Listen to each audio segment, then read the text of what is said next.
자, 조현증이라고 표현한 글을 한번 읽어보도록 하겠습니다. 조현병으로 인해 집 밖에 나가기가 힘들고 집에서도 눈치만 보네요. 도청, 몰카 등을 생각하는 망상이 좀 있어서 집에서 편안하게 있을 수가 없네요. 사람들이 괴롭힌다는 정신적인 공격 관계 사고도 있습니다. 그러니까 남들이 계속 나를 공격할 거라는 어떤 피해 망상 같은 거죠. 문제는 말은 병이라고 하는데 속으로는 믿고 있어서요. 이 뭐지? 아, 병이라고 알고 있는데 또 속으로는 또 그게 진실로 또 믿는다 이런 얘기 같습니다. 그러니까 현실과 거짓을 구별을 잘 못한다는 얘기예요. 좀 힘들거나 불안하면 몸이 긴장할 때도요, 술 생각이 나고 그래요.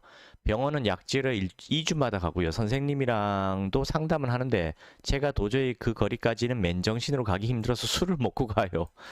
아, 병원 입원은 5개월 정도 했었는데 그 안에서 생각했었던 내용을 볼 때 병원 입원도 도움이 크게 되지 않는 것 같아요. 규칙적인 생활과 알코올 중독이라 알코올을 안 마시게 되는 것 정도네요.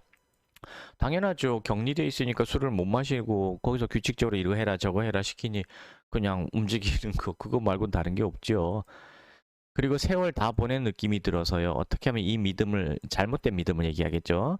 이 망상을 없애고 방 안에서 편안히 제 일을 할 수 있을지 고민합니다.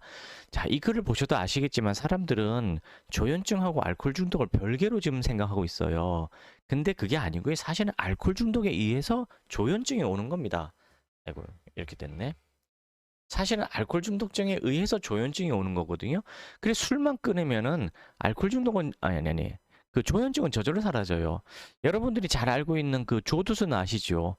그 아주 악마처럼 돼 있는 그 조두순. 조두순을 조현증이라고 하잖아요. 조두순만 그런가요?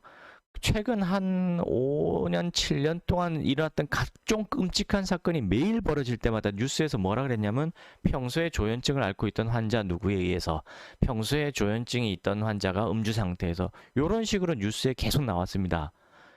뭐 갑자기 없던 조현증 환자가 갑자기 매일마다 사고를 일으키는 그런 뉴스가 한 4, 5년 전에 아주 극심하게 거의 매일같이 난 적이 있거든요. 근데 최근에는 그 말이 싹 사라졌잖아요. 그 말은 뭔 얘기냐면 사실은 그 당시에 있던 조현증 환자가 사실은 다 알코올 중독 환자였던 거예요. 알코올 중독 환자들이 강제 입원이 법으로 금지되면서 다 바깥으로 나왔거든요. 그 환자들이 바깥으로 나와서 매일마다 사건 사고를 일으키는데 그걸 뉴스에서 사실대로 그동안에 정신병원에 강제 입원 당했던 환자가 얼마 전부터 사회에 나와서 이렇게 사건 사고를 일으키고 있습니다. 이렇게 말을 할 수가 없잖아요. 그럼 어떤 일이 벌어지겠습니까? 온 국민들이 다시 전국에 있는 알코올 중독 환자 다 강제 입원시키라고 다 시위할 거 아니에요.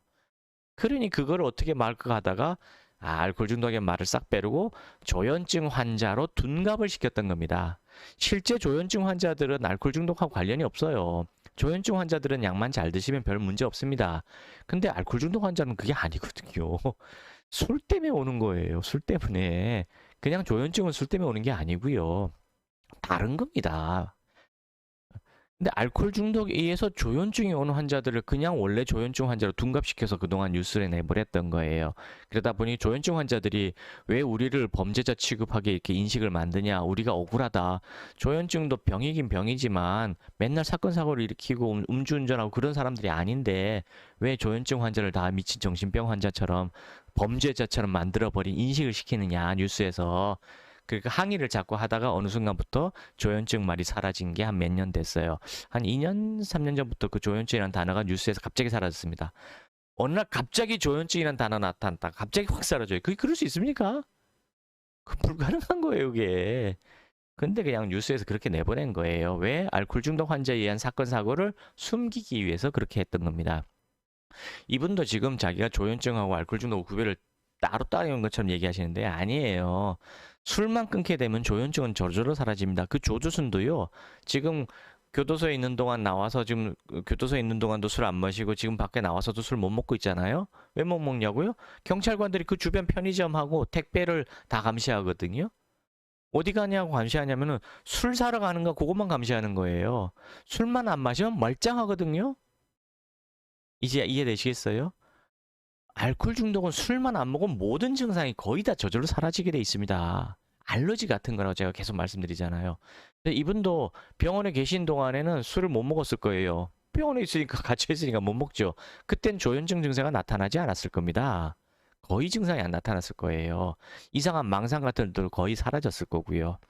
만약에 병원에 계시는 동안에도 망상이라든가 어떤 조현증이라든가 그런 것들이 거의 변화 없이 그대로 유지가 됐었다 그러면 이분은 알코올 중독과 별개의 조현증이 따로 있었던 환자일 겁니다. 제가 실제로 겪어보니까 저희 환자 중에 거의 99%는 별개로 있는 환자는 없어요. 다 알코올 중독에 의해서 나타나는 환자들이에요. 아주 예외, 진짜 1%, 2% 정도는요, 알코올 중독 이전에 원래부터 불면증, 우울증, 조현증을 갖고 있는 분들이 계셨습니다. 거의 없었다는 얘기예요. 있긴 있었는데 거의 없었어요. 이분도 알코올 중독에 의한 조현증인지 아니면 원래 별개부터 조현증이 있었는지는 뭐 상담을 해봐야지 알겠습니다만 경험상으로는 99%는 알코올 중독에 의한 것이다라고 제가 말씀드리겠습니다. 제 머리 위로 전화하셔서 상담을 받으시고 진짜 술 끊을 수 있는 방법을 택하십시오. 알코올 중독은 정신병이 아니고 의지 부족 탓이 아닙니다. 그냥 대물림되는 유전자에 의한 유전병이에요. 어떤 유전병이냐면 알러지, 당뇨병 같은 겁니다. 당뇨병, 알러지는 약으로 얼마든지 치료할 수 있듯이 알코올 중독도 해독제로 얼마든지 단주 성공할 수 있습니다. 왜냐하면 갈망감과 금단 현상이 사라지게 뇌 안에 쩔어 있는 알코올의 독성 물질을 해독을 해버리기 때문에 저절로 중독에서 벗어날 수 있어요. 벗어나고 나면은 그때부터 갈망감, 금단 현상이 사라지는 겁니다. 그래야지 그 다음에 단주를 성공할 수 있는 거예요. 이렇게 순서를 밟아가야 되는데 거꾸로 단주부터 하자고 악으로 깡으로 버티라? 그 고통을 어떻게 감수하라고요? 갈망감과 금단 현상이 일주일만 돼도 미친 듯이 올라오는데 그걸 어떻게 감당합니까? 의사, 신부님들도 못 견디는 거를 일반인한테 견디라고 얘기해요? 말이 안 되잖아요. 앞뒤가 안 맞잖아요. 그러니까 이거는 해독제로 마치 당뇨병 환자가 당뇨약을 먹고 알코올 중독 아니 저기 뭐지? 두드러기 나는 그 알러지 환자들이 지르텍 먹으면 바로 증상이 사라지듯이 알코올 중독 환자들은 알코올 해독약을 먹어서 갈망과 금단 현상을 빨리 없앤 상태에서 단주로 들어가야 되는 겁니다. 그 순서를 명확하게 이해하셔야 돼요. 자, 감사합니다.